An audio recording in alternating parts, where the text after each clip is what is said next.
for New York, but what's at stake? And why is the Big Apple such a big deal? New York is home to a whopping 95 Republican delegates. 14 are at-large delegates who go to the candidate who wins a majority in the statewide primary. And the 81 others, they are chosen by voters in New York's 27 congressional districts. And that's where New York's primary gets a little complicated. The actual delegates will be selected in May at meetings of the state committee members from each congressional district, and they will meet and elect the actual people who will serve as delegates in Cleveland, and then they will be awarded to the presidential candidates. Here's how it works. Every congressional district gets 3 delegates. If a candidate wins more than 50% of the vote in that district, he wins all 3 delegates. But what if no one gets a majority? Well, that's even more complicated. The person with the most votes, but not a majority, gets 2 delegates. And the runner-up gets 1 delegate as long as he gets more than 20% of the vote. And that's a really big deal. It means registered Republicans in districts without many Republican voters will have a huge influence on today's primary. Take a look at New York's 15th congressional district.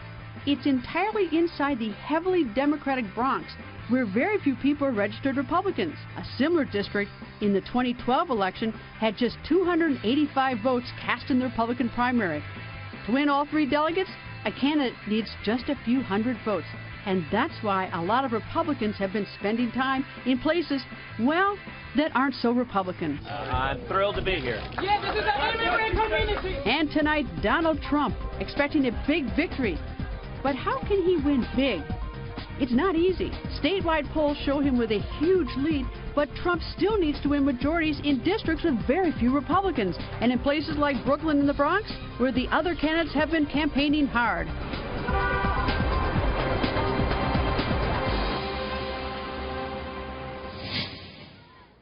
So are the rules unfair? Co-host of The Five and my very good friend Kimberly Guilfoyle is here to go on the record. Nice to see you, Kimberly. So great to be here with you, Greta. I like your setup. Isn't it beautiful? Yeah, it is beautiful. Times Square, the wildest place probably on the planet. For sure. All right, Donald Trump has said some of the rules are unfair. Is he right?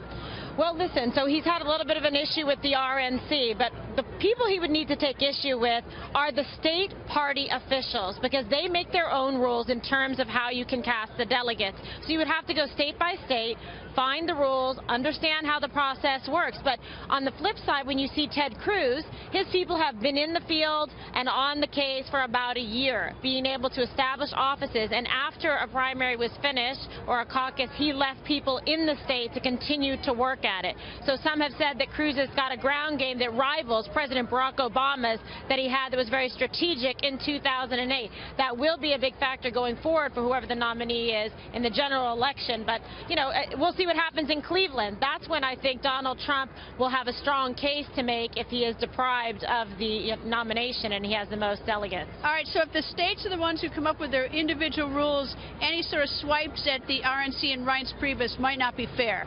Unless he thinks that Reince can actually have some untoward influence with all of the different state party officials. But I think he's bringing up a great point, which is you would like to see the process be more specific and more uniform than arbitrary, depending on where the states are, because it does make for some confusion, and you can kind of pick off delegates and votes after the fact. So I hear what he's saying, and the larger issue speaks to the issue of disenfranchisement. You want people's votes to be able to count. So when you have kind of a convention process within a state to be able to elect a delegate, then that's a bit of an issue where it's not necessarily uniform, and other states perhaps have a more fair, as he sees it, and just system. You speak about everyone wants to vote, not be disenfranchised. Today I read that there was one place you could poll here in New York where they didn't open on time because the workers showed up and didn't have the keys.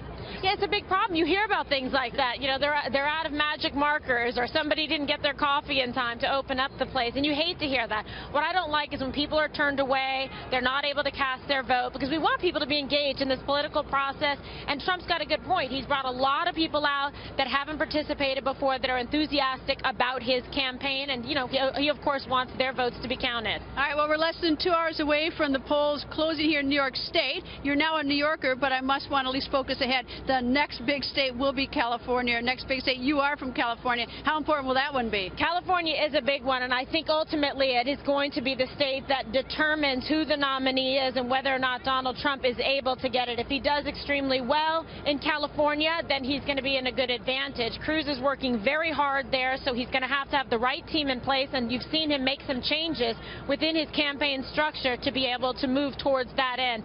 California is tough. I've campaigned there myself as former First Lady of San Francisco, so you really got to get out there, and there's some strategy about it that I was talking to Ed Rollins about earlier. So. All right, well, Kimberly Guilfoyle of the 5, and I hope you come back, certainly for California. Anyway, thank you, Kimberly. Fantastic, Greta.